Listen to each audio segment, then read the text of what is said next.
जय श्री राम दोस्तों। रावण रावण का नाम लिया तो याद आता है राम रावण युद्ध, विजयादशमी, रावण दहन। रावण को जलाता है तभी हम जलते हुए रावण का वीडियो निकालते हैं, लेकिन अपने मन में जो रावण है उसको पहले मारना होगा। हम लोग रावण को जलाते हैं, लेकिन रावण सचमुच में बुरा था या अच्छा था?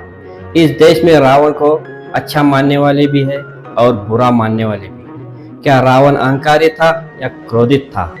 चलो दोस्तों, हम जानते हैं रावण के बारे में। तो पहले जानते हैं कि रावण किसका पुत्र था। वो ब्राह्मण था या राक्षस? रामायण में रावण के पिता ऋषि विश्रवा और माँ कैकसी जो क्षत्रिय राक्षस कुल की थी, इसलिए रावण को ब्रह्म राक्षस कहा जाता है। ब्रह्म राक्षस यानी आधा राक्षस और आधा ब्राह्मण। देवताओं को परास्त करने वाला और वृक्ष कुल को समृद्ध करने वाला रावण विष्णुद्रोही था। ब्रह्मा और शिव से वरदान पाने वाला महाशिव भक्त था। वो सदा शुक्राचार्य के मार्ग का अनुसरण करता था। रावण का विवाह मंदोदरी से हुआ था और रावण के दो भाई कुंभकर्ण और विभीषण, रावण और बाली एक दूसरे के दोस्त थे। एक बार रावण दक्षिण सागर के तट पर जहाँ बाली संध्या कर रहा था उधर गया और उसको पीछे से जाके आक्रमण करने का सोचा और रावण पीछे से गया। बाली को मालूम हुआ कि रावण पीछे से आ रहा है और बाली सतर्क रहकर मंत्रों का उच्चारण करते रहा। रावण बाली के ऊपर पीछे से हमला करने वाला था, तभी बाली ने उनको अपने कांख में दबा लिया और आकाश में उड़ गए। रावण बाली को अपने नखों से कचोटता रहा।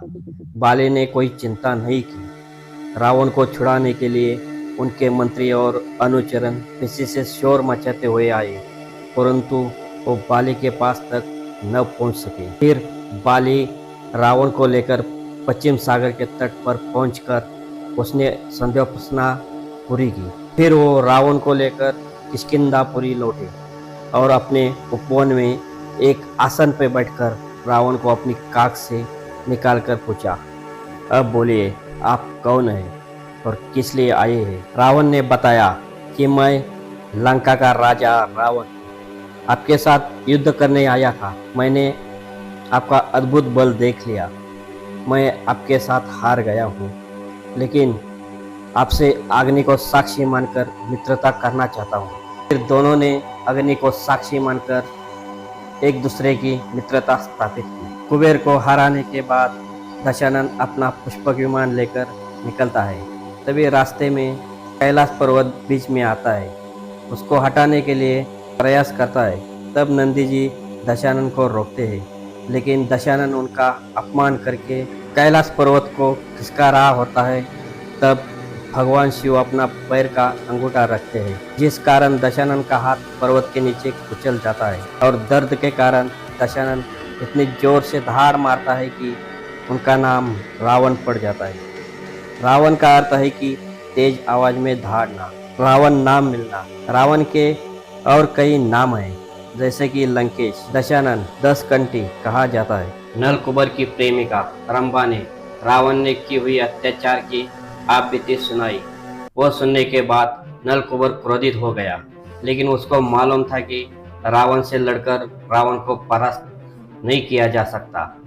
इसलिए नलकुबर ने हाथ में जल लेकर रावण को शाप दिया कि कामी और धूर्त रावण कभी किसी स्त्री को उसकी इच्छा के विरुद्ध स्पर्श भी नहीं कर सकता। उसने ऐसा किया तो उसके 7 टुकड़े हो जाएंगे। इसलिए रावण ने कभी सीता माँ को छुआ भी नहीं। रावण ने सीता माँ का हरण शूर्पणखा का बदला लेने के लिए किया, ये गलत है। असल में शूर्पणखा राम से विवाह करना चाहती। राम ने मना करने के बाद वो लक्ष्मण के पास जाती है, लेकिन वो भी मना करता है। फिर वो सीता माँ को मारने की कोशिश करती है, तभी लक्ष्मण उसकी नाक काट देता है। उसके बाद शूर्पणखा अपने भाई रावण के पास जाती है बदला लेने के लिए कहती है, तभी रावण मना करता है। बाद में वो सीता माँ की सुंदरता के बारे में बताती है। उनके साथ एक स्त्री भी है जो बहुत सुंदर है। रावण सीता माँ की सुंदरता का वर्णन सुनने के बाद मोहित हो जाता है और अपने मामा मारीच के साथ सीता माँ का अपहरण करता है। सूर्यास्त होने के कारण रावण को 7 दिन श्री राम जी से जीवदान मिला था, उनकी पराजय हनुमान और लक्ष्मण के साथ भी हुई है। रावण को मामूली लुटेरों ने भी हराया था। रावण की पत्नी मंदोदरी श्री राम जी को भगवान मानती थी और इंद्रजीत नारायण। रावण का अहंकार ही वध का कारण है। रावण मंदोदरी को कहता है कि राम नर होगा तो मारा जाएगा और भगवान होगा तो मेरा वध करेगा। वध करने के बाद उसकी जितनी ख्याति होगी उतनी मेरी भी होगी। मंदोदरी ने रावण को क्षमा मांगने को कहा था। तभी रावण अहंकार से क्रोधित होकर मंदोदरी को बताता है कि रावण को बोल रही हो क्षमा मांगने को, जो रावण तीनों लोगों का विजेता है, उस रावण को जो दरबार में 9 ग्रहों को अपने सामने खड़ा रखता है। आगे रावण कहता है कि वीर पुरुष जिस मार्ग पर एक बार आगे पद बढ़ा देते हैं, फिर उसे पीछे हटाने की बात भी नहीं सोचते, चाहे सामने मृत्यु ही क्यों ना हो खड़ी हो। वीर उसे कहते हैं जो मृत्यु से भी नहीं डरे। वाल्मीकि रावण के अधर्मी होने का मुख्य अवगुण मानते हैं और तुलसीदास जी केवल उसके अहंकार को ही उसका अवगुण मानते हैं। श्री राम जी ने रावण के नाभि में बाण मारने के बाद रावण नीचे गिर जाता है।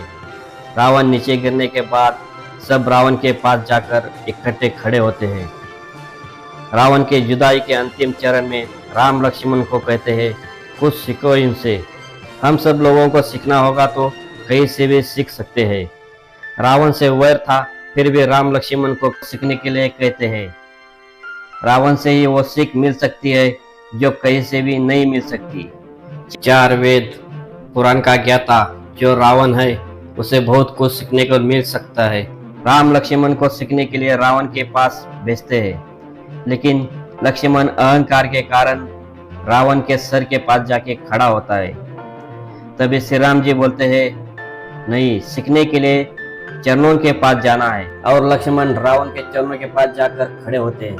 तब लक्ष्मण रावण को कहते हैं, रावण अंतिम कुछ सीख दे के जाओ। रावण कहता है, मैं क्या सीख दूं? तभी रावण कहता है, मेरा एक सवाल है, उसका तू जवाब दे दो तो मुझे मोक्ष प्राप्ति मिलेगी। रावण ने कभी राम लक्ष्मण का नाम नहीं लिया था। रावण को उनका नाम लेने में भी तकलीफ थी। लोगों को सफल लोगों का नाम लेने में तकलीफ होती है। लक्ष्मण बोलते हैं, कुछ ज्ञान देके जाओ।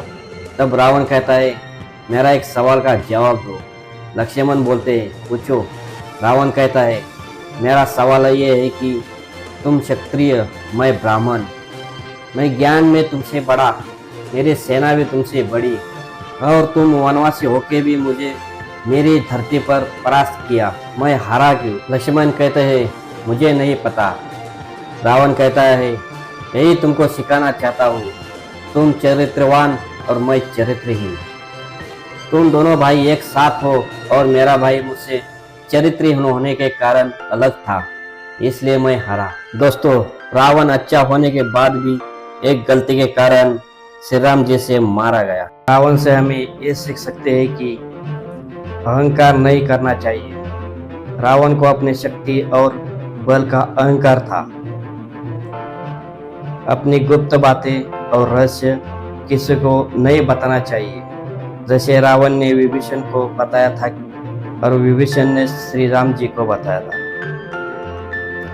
किसी को कम नहीं समझना चाहिए, जैसे रावण श्री राम जी को समझा था। अच्छा सलाह दे तो उसे मानना चाहिए, जैसे विभीषण ने समझाने के बाद भी रावण नहीं समझ सका, इसलिए रावण श्री राम जी से मारा गया। दोस्तों, छत्रपति शिवाजी महाराज का इतिहास अच्छे से समझना चाहते हैं तो ये वीडियो अच्छे से देखना। और दोस्तों, ये वीडियो आपको कैसी लगी कमेंट में जरूर लिखना और वीडियो को सब्सक्राइब और लाइक जरूर करना।